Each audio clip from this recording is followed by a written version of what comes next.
വിശുദ്ധ ലൂക്ക എഴുതിയ സുവിശേഷം 4-ാം അധ്യായം 22 മുതൽ 30 വരെയുള്ള തിരുവചനങ്ങൾ.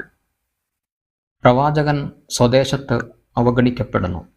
എല്ലാവരും അവനെപ്പറ്റി പ്രശംസിച്ചു പറയുകയും അവൻ്റെ നാവിൽ നിന്ന് പുറപ്പെട്ട കൃപാവചസ് കേട്ട് അത്ഭുതപ്പെടുകയും ചെയ്തു.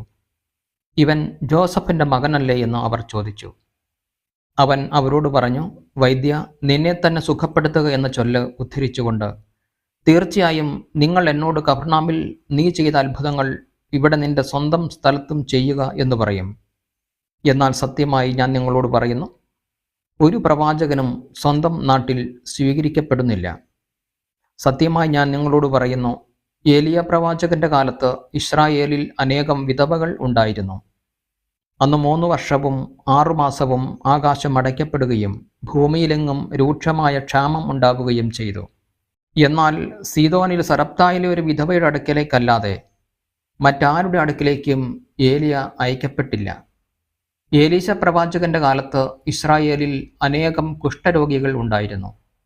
എന്നാൽ അവരിൽ സിറിയക്കാരനായ നാമാൻ അല്ലാതെ മറ്റാരും സുഖപ്പെട്ടില്ല. ഇത് കേട്ടപ്പോൾ സിനഗോഗിൽ ഉണ്ടായിരുന്ന എല്ലാവരും കോപാകുലരായി.